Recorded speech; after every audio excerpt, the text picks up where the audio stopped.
On this episode of MythBusters, take 10 paces, turn and draw, because this is the good, the bus, and the ugly. First, Adam and Jamie fire up an Old West classic. Huh, that is scary as hell. Can you shoot the gun right out of the bad guy's hand? Dang. Then Jesse, Keanu, and Sandra ramp up the action.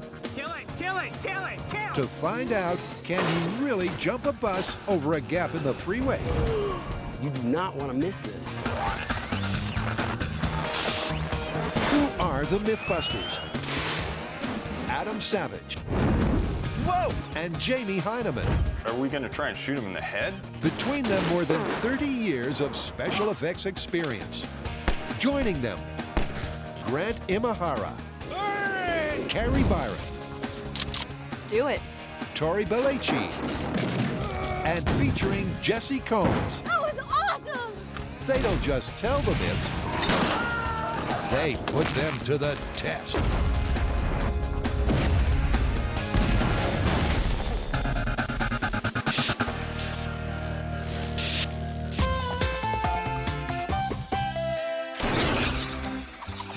Jamie, I'd like you to cast your mind back to your days in the Old West.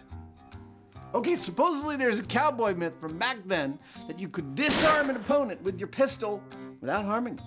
You mean you can shoot a gun out of their hand? Exactly. I was wondering when we'd get around to that one.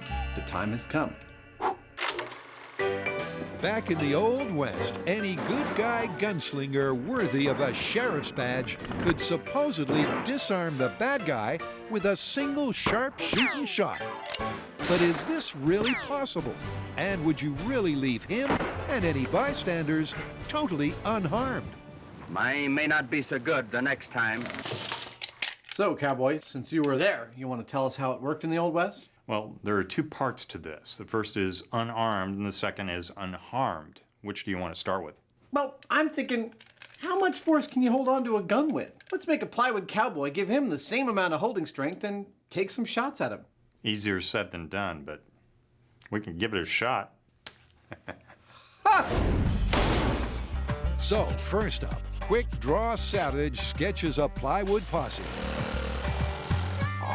And to give his trio of tangerine bad guys accurate handgun-holding abilities, Jamie knuckles down and gets a grip. This stuff right here is some of our favorite stuff to have around because it's like hook and loop, but it's actually hermaphroditic. It sticks to itself. Ah, perfect. Next, the team saddles up and heads on down to the range, the gun range. It looks great. An orange posse of trouble. We're gonna have to shoot their guns out of their hands. So I'm standing in the Chabot gun range, site of several other Wild West myth adventures by the MythBusters, including Son of a Gun. I think he did it. Gunslingers. Are you kidding me? And What is Bulletproof, both 1 and 2. This time, to answer the question, could this, the primary sidearm of the Old West, be used in a non-violent fashion? I.e., could you use this to shoot one of these out of your opponent's hand and disarm him? Hey, Adam, come check this out. What do you got? This is my human hand grip simulator. I love it. How do you want to test it? If you hold on to this gun, Okay. and I yank it out of your hand and see what that feels like.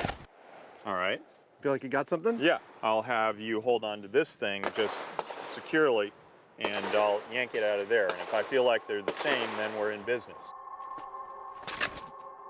That's spot on. Really? Yeah. All right, let's mount it up and shoot at this puppy. Okay. The gun is placed in the bad guy's grip simulator as if midway through the draw. And with the help of a sharp-shooting laser, Adam and Jamie take aim, ready to fire. Perfect.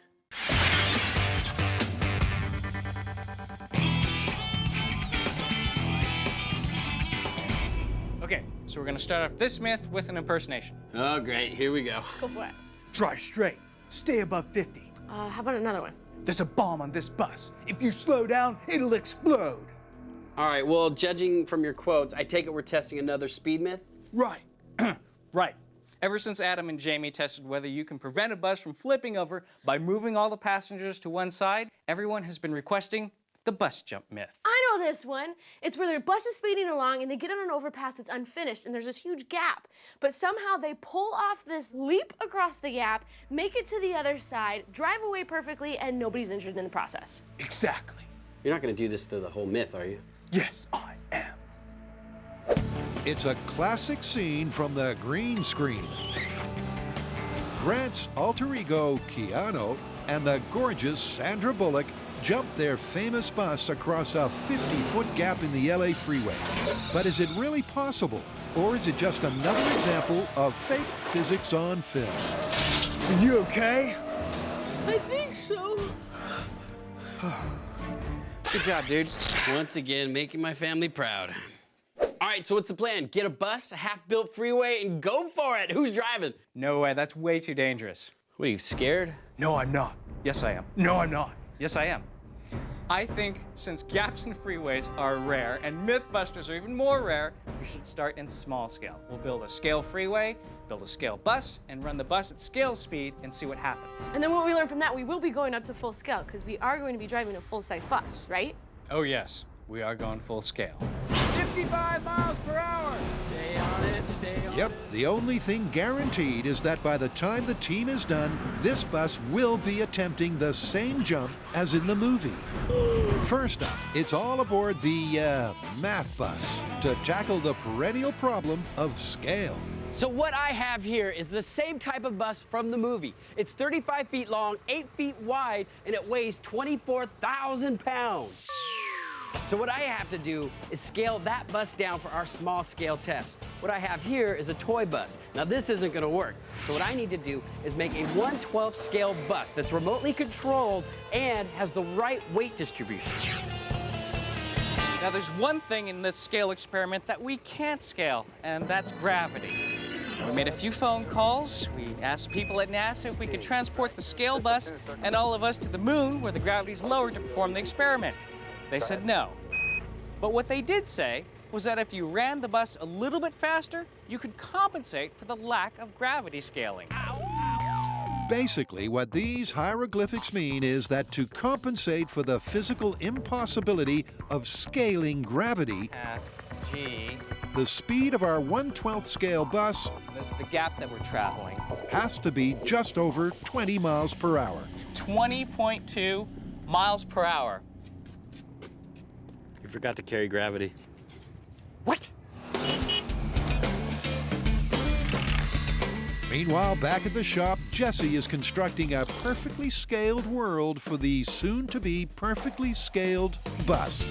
And while they scale the bus, I'm scaling the course. Keanu was told that the gap is 50 feet, so we've got that covered.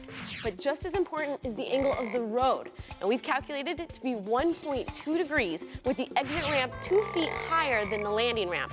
All of which will be scaled perfectly for this experiment. Back outside, before Tori builds the shell to cover the engine and chassis, Grant wants to know 16. if it's got the speed he needs. Not quite 20. Yeah, we need to get this to go at least 4 miles faster. All right, I got a few ideas. You break it, you buy it. Fair enough. Inside, Grant gets busy souping up the engine so it can hit the required 20 miles per hour. Plus, he's also ensuring it weighs in at a scale-accurate 13.8 pounds. We're gonna be ready to go in minutes. Meanwhile, Tori goes to work on the bus's body by first building an accurate wooden form, which he then vacuum forms Vacuum foam, baby. It's like magic. to produce the lightweight plastic shell he needs. Now, ready to glue these two halves together, and I have my plastic bus. Woo! And there's even time for a little window dressing, both in the bus and on the freeway. Before bringing the motor and body together for this bus's death-defying date with gravity. Let me off this bus! So everything has been scaled down from the freeway to the bus. So this is gonna give us a really good idea of what would happen in the real world. My prediction, though, is there is no way that bus is gonna make it across that gap. You done saying your last goodbyes? Yeah, I think what's gonna happen is it's gonna crash on the ground and we're gonna have to rebuild it. That I can guarantee. All right, well, we're all set. I will position the bus, make sure he goes down the freeway and into the gap. I'll stand in the middle and start the launch. And I'll measure the speed. All right. Bus is in position. This is small scale bus jump. You ready? Ready? All right, here we go. In 3, 2, 1.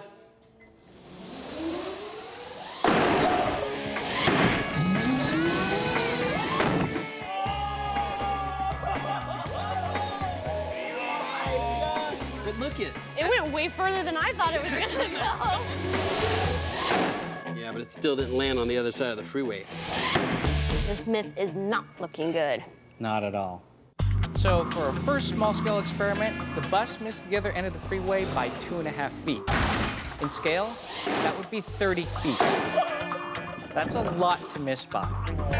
Hey, look, Yeah. I survived the crash. I don't think we did. That's a shame. Yep, despite getting every detail down to size, including the required speed of just over 20 miles per hour, as soon as the bus left the freeway, it started falling. Go, go, go, go. And to prove the point, the guy set up for another test with the distance of the gap halved. All right, bus is in position. My prediction, we're not gonna make it. All right, here we go. In 3, 2, 1.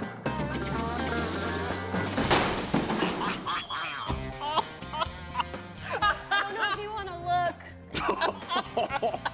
That didn't even come close to making it. So it's pretty obvious the bus didn't make it. Yep, as Benjamin Franklin almost said, nothing in this world is certain except death, taxes, and gravity. All right, we gave it the best possible chance ever. Everything was 12 scale, and we even half the gap, and it's still not working. Yeah, I mean, as soon as the bus leaves the freeway, gravity takes over and it falls. I mean, there is just no way this bus is gonna make this jump. Yeah, we would have had to shorten the gap to not much more than a pothole for the bus to make it. I think this part of the myth is definitively busted. Busted. But just because our small scale test was definitive doesn't mean we're gonna stop here. I mean, I know for myself, I'm not gonna be satisfied till I see this thing go full scale.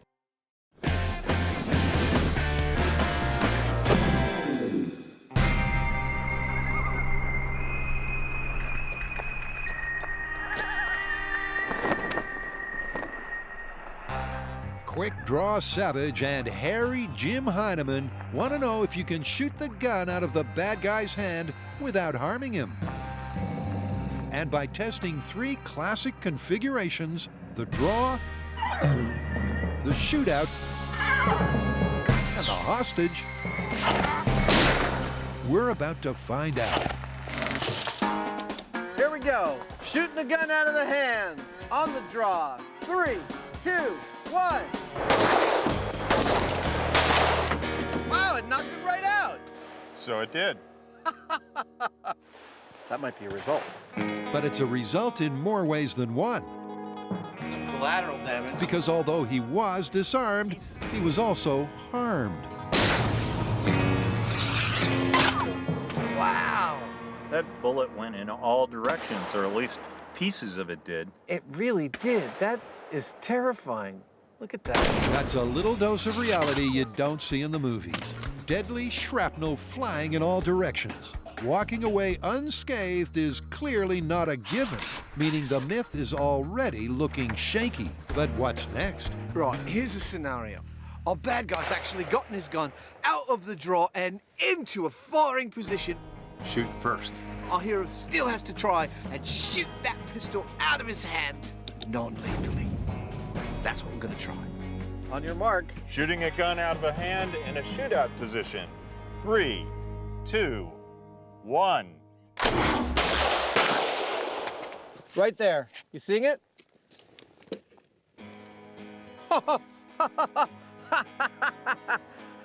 Well, I know that we hit our gun, because that's a piece of it. Let's go inspect. Dude, you see where I hit this? This is behind the chamber. In order to knock this out, I had to have fired down the cylinder. Pretty good shooting there, Tex. An interesting trick shot. But because the bullet didn't get full purchase on the gun, perhaps not ideal for this test. So, let's try that again. Shooting the gun out of the hand in shootout position. 3, 2, 1.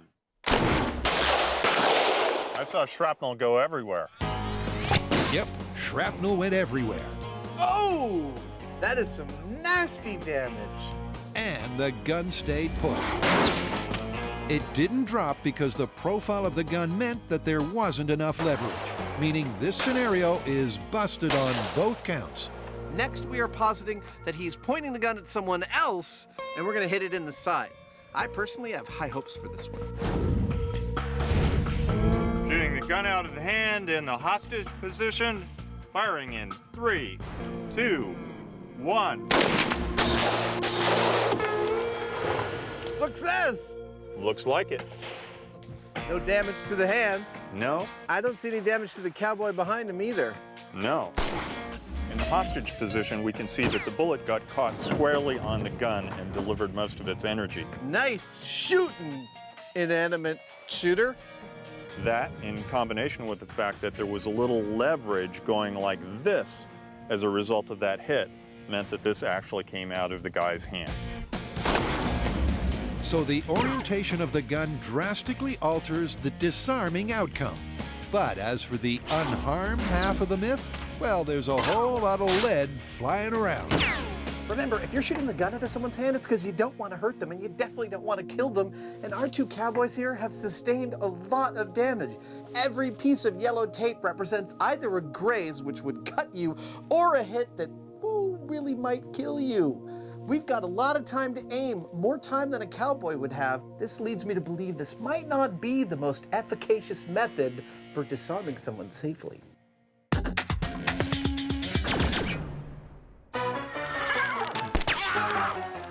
Adam and Jamie have been testing whether you can shoot the gun out of your opponent's hand, leaving them unarmed and unharmed. The unharmed department is not looking so good. That is some nasty damage. And although the bad guys dropped their gun in 2 out of the 3 positions, Adam is not convinced unarmed is working out either. The gun didn't fall out. He thinks there's a missing human link. But with shooting at each other out of the question, how do they test this safely? We're only testing one metric of the gun holder, which is his grip strength holding onto the gun. And I think there may be other factors involved. Specifically, I want to know what it's like for that shooter when that shock force is applied to the gun. So, coming up, one subjective shock force test. And this is Adam's plan. In this test, he's pulling some strings to narrow down the element of surprise. He'll give Jamie an unexpected short, sharp jolt, simulating the shock of having your handgun shot out of your hand. Just don't look that way. I'll look this way. There you go. I'm hoping this simulates to some degree what it's like to hold onto a gun that's been shot. Jamie, you ready? I'm ready. All right, Jamie, hold the gun in the correct orientation. That's great. Now, I'm not going to tell you when I'm going to drop it. It got knocked out of your hand. It did. How did that feel? Well, when you're not expecting it, it's like pretty aggressive. So the surprise of our little string pull experiment made you drop the gun, eh? It did, but you know, I somehow imagined that a real bullet hitting the gun would have more sting to it. Yeah, I've been thinking about that. I think I've got a rig in my head that might be able to add that to the mix. Okay then. So what is it like when one of these gets shot out of your hand? I think that it would sting like hell. I think it would be like hitting something hard with a baseball bat. So what I'm gonna do is take this pistol, use it as a template to take an aluminum plate, put some gun handles on it, and a big paddle out here. See where I'm going with this? And then I'm gonna have Jamie hit that paddle with something like a baseball bat and see how hard it is to hold on. I think I might wanna let go immediately. We're getting close. You don't know this about me, but I have a particular penchant for objects that were clearly made for a very specific function, and yet what that function might be has been lost to time. And this definitely falls into that category. Ta-da! I'm very pleased. I can state without reservation, this is my favorite thing I've ever built for this show. Yeah. If Fuel hold that. And with a little help from Slugger Heineman, Adam is going to put his new favorite toy to the test. I'm just trying to think, how much damage could I sustain from this? It's just gonna sting. Okay. My eyes are closed.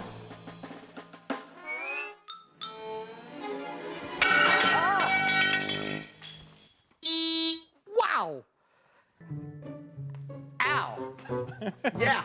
No, there's no way you'd be holding on to that thing. God, that hurt. And here's how much it hurt in glorious, technicolored, 1,000 frames a second slow motion. Ow, that looks painful. Yeah, it definitely was a stinging, ringing sensation. Wow! Ow! The shock and the pain in Adam's face was really evident, and may I say also really satisfying. But how does that relate to a bullet hitting a gun in terms of energy transfer? Well, on the one hand, we have a bat, 800 grams. It was traveling 85 miles per hour, and that gives us a potential energy of 428 foot-pounds force. On the other hand, we have a bullet, 15 grams, traveling 613 miles per hour, and the potential energy there is 416 foot-pounds force. Those numbers are basically the same, and yet somehow I'm not going to be satisfied unless I get something really close to an actual bullet hitting an actual gun and one of us holding on to it. All right, so the question is, could the bus bridge the gap just like in the movie? I think we all know the answer. Nope. Yeah, you can't just switch off gravity the moment the front tires leave the edge. It's going down. And what you see in the movie is a special effect. Yeah, they get the bus to take off by using a ramp, and then with some clever editing, the rest of it's just faked. Yeah, but what I want to know is the central premise possible. Can you get a bus jump, just like the one in the movie, to actually happen? Great, so why don't we build a ramp, say as if there was just a pile of dirt sitting at the end of the freeway? Perfect. But since it's still too dangerous for any of us to drive the bus, even channeling the spirit of Keanu Reeves, we're gonna have to radio control full-size bus. Well, let's do it. Cool.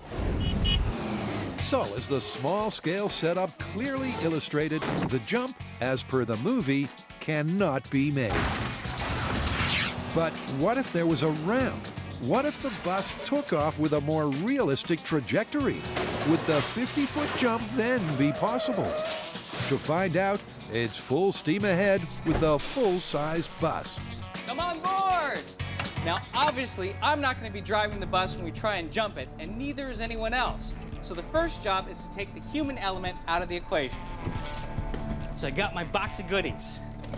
High-torque electric motor, pneumatic cylinders, pneumatic valves, and servo controllers. Now the trick is to take all of this and replace the driver so we can control the bus remotely. Adam and Jamie have done this before, but that was a different bus, so I am starting from scratch. Grant is starting from scratch. It's always so easy in the movies. But he does have a working blueprint to go on. After all, Adam and Jamie did successfully flip their remote-controlled bus at 50. No guts, no glory. So, using Adam and Jamie's design, Grant will be steering and pressing the pedals from the trailing pickup truck. Now to press these pedals, I've got this pneumatic cylinder. So I'm gonna have one each for the throttle and for the brake. And it'll just be like this. And then the jump. Exactly like that. Except at the end it'll be like, yay, we made it! What you're not gonna hear is, oh my God, it's out of control! Because I'm gonna make sure that it doesn't go out of control. With everything almost under control in the remote control department, let's check out the ramp action. So this is how we're doing our ramp. We have a 40-foot container that we're cutting on a diagonal to the angle that we need for our bus to jump properly. Right now what we're doing is we're just cutting through the corrugated steel. Once that's done, we're gonna cut through the edges and then pull the whole thing off. So we'll have two halves and we'll flip them over. That way we'll have a ramp. Now, Jamie and Adam did this in the Mojave Desert when they were doing the JATO rocket car. However, ours has to carry the weight of a 24,000-pound bus. So we are gonna have to reinforce the inside of this with steel, so that way when the bus hits the ramp, the whole ramp doesn't just crumble underneath the weight of the bus. Sounds easy, but the team spends a long, hot, dirty day bracing and reinforcing the structure before they can move it to the runway for the final touches.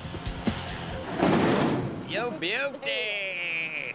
So the first half of the ramp is loaded on the truck. It's going out to the runway. Once we have the other one loaded up, we still have to put the two halves together and then weld them and then skin the top with plywood so that the bus has something to run up. So we're here at the Alameda runway. Tori's flipping the first one over, and then we gotta put both of them together and then skin them so we actually have something to drive on, a solid surface. Wish us luck. Back at the shop, Rise! Rise! Grant's almost done. Think we have steering. And he's so confident he's ready to put his tool pouch where his mouth is. There are so many safety interlocks in place that if this bus goes out of control, I'll eat my multi-tool case. A confidence that is only bolstered after his arrival at Alameda. Look, Ma, no hands!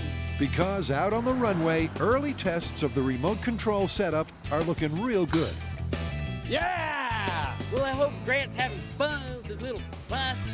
I think I'm getting the hang of this. Let's see what this baby does at 70. I can drive R2-D2. I can drive a bus. Over there, tinking around, staying clean, while we're out here welding, getting dirty, breaking our back, building this ramp. All right, maybe I'm a little bitter. Aren't there any, like, massage therapy myths? That's it. We're done. Can you believe it? Wait for me. Oh, you done playing with your bus?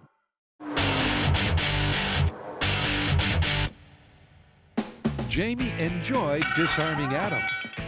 Yeah. But although the force of that hit is comparable to a bullet, they're not satisfied the subjective experience is the same. So without resorting to shooting at each other, an obvious no-no, Jamie's come up with an ingenious plan that will exactly recreate the experience. As we know, Newton's third law says that for every action there's an equal and opposite reaction. So if I were to make a gun that fires a bullet in the exact opposite direction that an incoming bullet would have hit it at, then my reaction, being the guy that's holding the gun, should be exactly the same. A double-barreled handgun that is the perfect embodiment of Newton's third law, that every action has an equal and opposite reaction. The bullet fired will push back on the handheld barrel with the same force as the target gun would receive. In a word, genius. What do you call it? I call it Newton's law. For every action, there's an equal and opposite reaction. I love it. Well, let's test it out. Okay. But outside in the bunker, the testing reveals an unforeseen design flaw.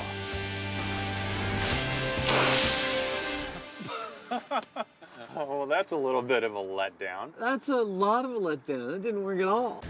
Well, Newton's law may work, but this one didn't. Turns out that these bullets are only made to go off when the primer is hit, and they don't like to go off with a fuse. So I've got to go back to the drawing board. A subtle modification or two, and our gun guru soon gets a handle on the situation. Have you got a solution yet? Actually, I do. You're going to love this. It's simple. We didn't need to go to the trouble of making two separate barrels. All we need to do is have two separate handles. It's the same equal and opposite reaction. Ingenious. I love it. So it's Newton's Law Mark II, and it works like this. While holding the handle, the real gun is fired remotely, imparting an equal and opposite force of the bullet to the hand gripping the handle. Genius. Again. And back down at the gun range, Jamie's design has got Adam's entrepreneurial juices flowing. Ladies and gentlemen, I have a special surprise for you today. From MythBusters Labs and Heinemania Industries comes a mix of Hoosier ingenuity and total insanity. I bring to you the Heinemann Roulette 6000. Yes, with this gun, not only can you play the most advanced game of Russian roulette ever devised, but every shot is a surprise, keeping life on the uncertain footing it was always meant to be. Buy yours today. Welcome to the MythBusters 2. Step on board. Whoa. In an attempt to find out if a bus could jump a 50-foot gap in an elevated freeway, Tori, Grant, and Jesse are about to launch this remote control bus off this ramp.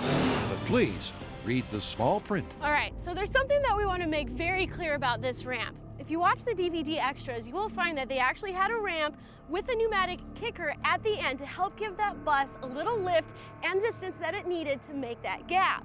Well, we're not trying to recreate movie visual effects here. We're trying to give you a real-life situation, as if there just so happened to be a pile of dirt or sand right at the end of the road. First up, the guys who have a turbulent relationship with remote control runaway vehicles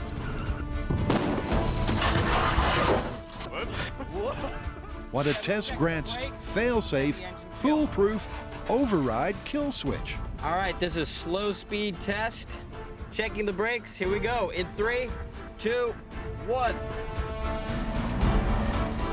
Oh my God, this is crazy. 10 miles an hour. 20 miles an hour. We're at 30 miles an hour and holding. Kill it. Killing the switch. Yes.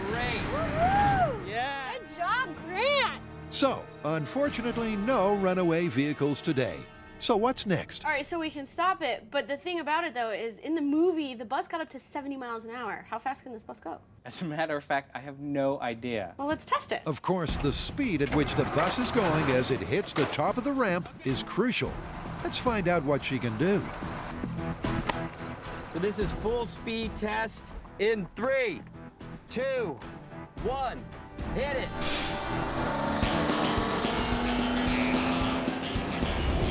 35 miles an hour. Shoot off to the right. You stay here. Good. 45 miles an hour. It's kind of all over the road. Come on, get over. Get back. There you go. Good job. We're at 58 miles per hour. Looks like that's all she's got. With the bus swerving wildly and the speedometer topping out at 58 miles per hour, the guys call it Killing it. and bring the bus and top speed test to a stop. In the movie, their bus is going 70 miles an hour. Now, we just did a speed test with our bus, and ours was going more like 60 miles an hour. We did research, and we found out that these buses just aren't geared to go 70 miles an hour. So that might have been a little bit of Hollywood exaggeration. What? Hollywood exaggerating? The other significant result was the obvious difficulty Grant was having maintaining a straight course. And to help him out, Tori and Jesse are going to lay down some guidelines. Now, this is the starting line. And see the ramp way down there? That's about 3/4 of a mile away. Now, Grant needs something to help guide him, so I'm gonna spray a really long white line. What I'm about to do is paint a chute the width of the ramp. Now, this is gonna be our point of no return zone. Now, if the bus is not lined up with the ramp at this point, we're gonna abort the mission. Grant will have to steer the bus up the ramp and jump it to here. This is the distance of the gap in the freeway adjusted for the bus's slower top speed. So it's gotta land right here, otherwise it's not making the gap, right? Yeah, where's yours?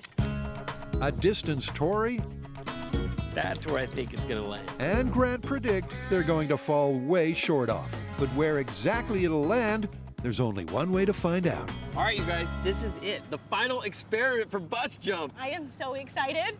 How you feeling? I'm all right. I'm you all right. sure? I'm a little nervous, but Dude, you're gonna be great. A little nervous is an understatement. With days and days of work, all leading to this one final test, Very nervous. nerves are on edge and frayed.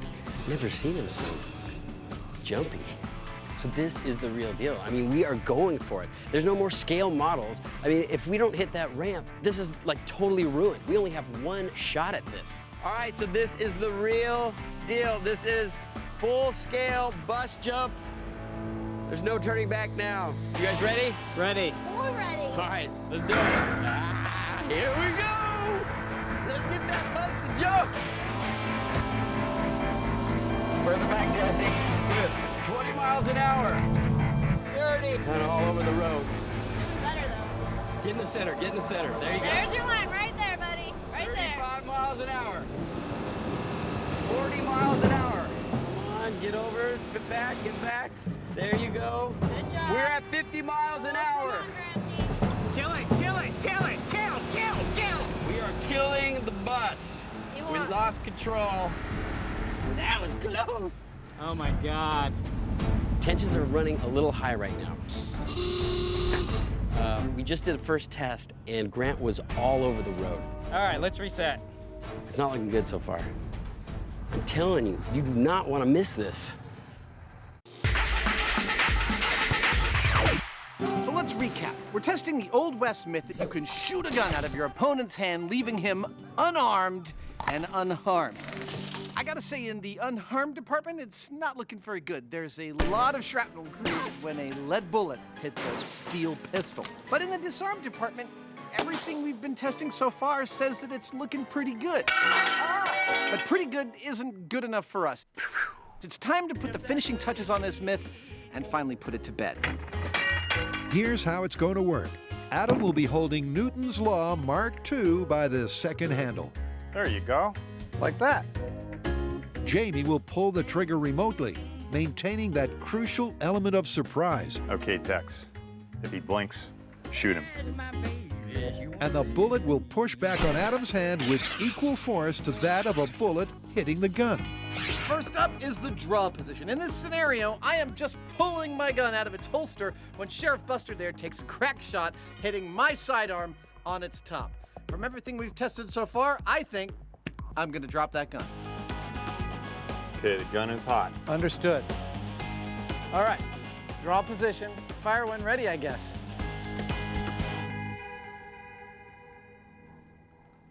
Huh! That is scary as hell. You didn't drop it, though. Not even close. And you weren't ready for it. I was totally not ready for it. It lacked all the shock of the target pistol hitting the baseball bat. It didn't have any of that kind of pain aspect to it. It was more like a dull thud. So, I didn't drop that gun. And from everything we've seen so far, I totally didn't expect that result. So, Jamie's gonna have a go with it. All right, you ready, Jamie? Yeah, I'm ready. And then we'll see where we stand. He dropped it. Yep, jumping Jamie Hahnemann It's a shock. was decidedly disarmed. You can see clearly in this clip how my hand is being twisted by the gun as it receives the impact from the bullet, and it's being pushed right beyond the grasp of my fingers. With Adam holding on and Jamie surprised into letting go, the draw position ends in a draw. Next up is the hostage position. In this scenario, I'm not pointing the gun at Sheriff Buster, but at Jamie here. And to protect his friend Jamie, Sheriff Buster takes a crack shot at the side of my gun. And from everything we've seen so far, I think I'm dropping that gun like a hot potato. Me too. All right, hostage position. You may fire when I'm not ready.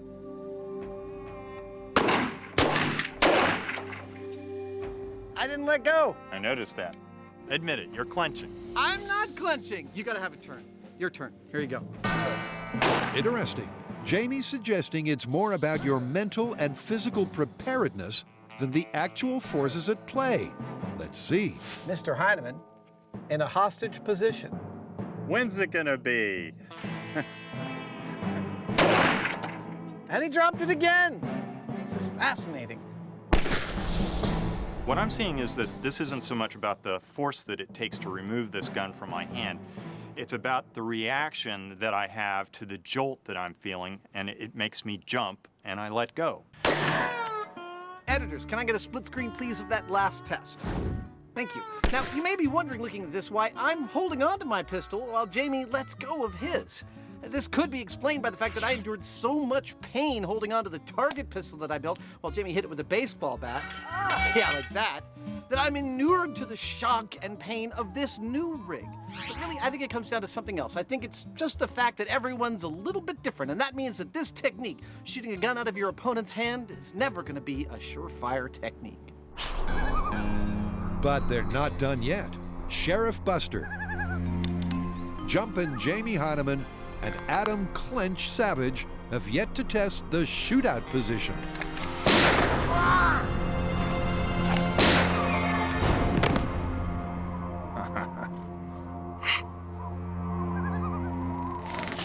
We no longer need the secondary handle. This is very much like naturally shooting a gun. I'll be pointing the gun directly at my cowboy down there, except the only difference is Jamie will be activating the trigger without my knowledge. That is terrifying.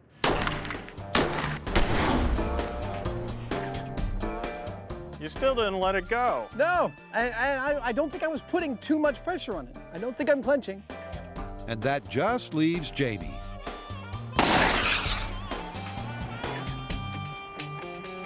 Yeah, I held on to it. I mean, it's funny. It shocks you the same way the others do, but it pushes itself deeper into your hand. Well, the gun is built to take force in exactly that direction.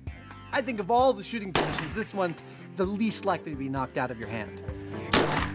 So it's been a Russian roulette of results, but a result there is. It's clear from our testing that shooting a gun out of somebody's hand should be your very last option. For one thing, that gun is a tiny target, and you pretty much have to hit it on a bullseye to have any effect.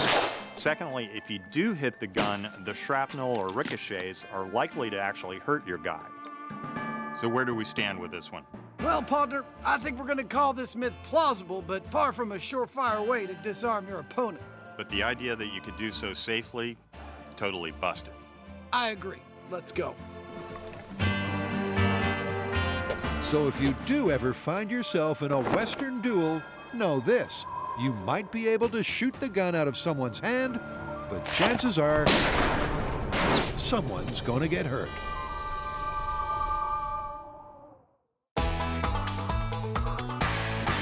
Come on, get over. You could say the bus jump test didn't get off to a great start. Kill it, kill it, kill it, kill, kill, kill. We are killing the bus. We lost control.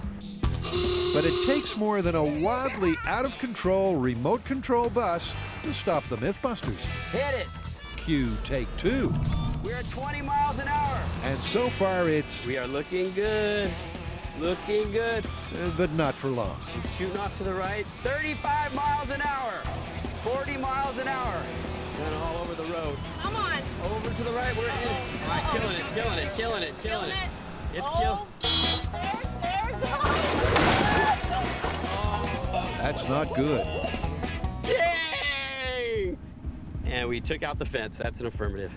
A sudden loss of power to the steering sent the bus into an all-too-familiar obstacle. But there is good news. The bus is okay. Just a little fender bender. Not even scratched. Not the first fence we've taken out here at Alameda. Well, the kill switch worked. That's good news. What happened? Ran out of receiver battery. So we just lost control of steering and whatnot? Yeah.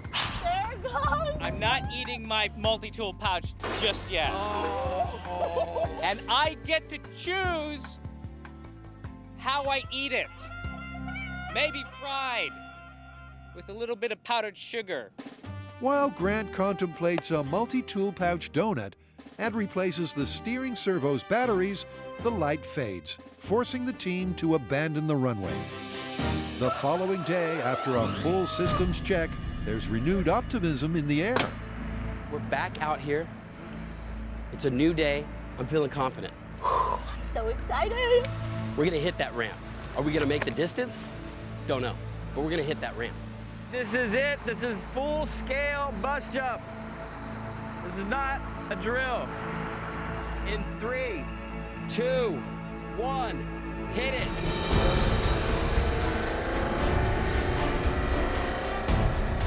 Miles an hour, 30 miles an hour. Stay on target, 45 miles an hour. Yeah, Lily, get back on. Ranty, where are you going? 50 miles an hour. Losing control. Killed it. And chapter after chapter, that's the story for the next few hours. If it isn't down to the extreme difficulty of steering... Oh my God. Kill it. Oh my God. That could have been disastrous. It's a mechanical failure. 10 miles an hour. Killing it. or a radio signal failure, And I thought I had it, and then it wasn't responding. or an electrical failure that leads to an electrical fire. I thought this was a non-smoking bus. Nope, apparently not. And you could say it's taking its toll. Grant seems a little edgy right now. He's like one of those old grumpy bus drivers. That's my stop. Did you ring that bell? This ain't a stop. Damn. Get off this bus. Get off. But the team sticks at it, and despite some attractive sounding advice from Tori, I say we just load this thing up with C4, and if it gets under 50, we blow it up. Then we have a confirmed myth. Copy that. they run through the system once more. And once again, it's all down to Grant. Can he conquer the oversensitive steering and guide the bus going at top speed onto what looks like a very small ramp? Hit it. Come on! 10 miles an hour. 20 miles an hour. Come on, dude, get back online. 30 miles an hour. Uh-oh, we're losing it, we're losing it. Get back over. Come on, Grant. 45 miles an hour. Hold it. No. 55 miles per hour. Oh, crap. 58 miles per hour. Return. Oh my God. Oh my God.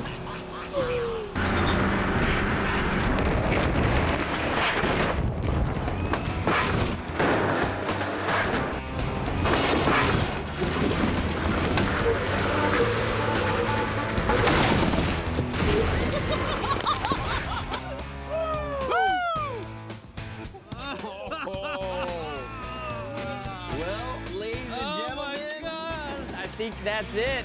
That was crazy.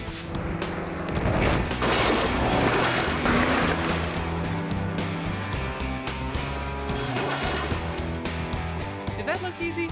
Because it wasn't. It was really, really hard.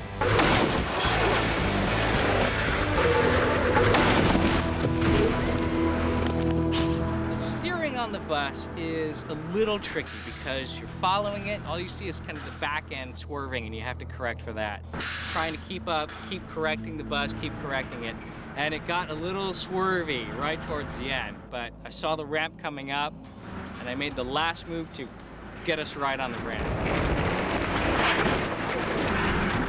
Yes, hit the ramp, we caught air, and that's the important thing.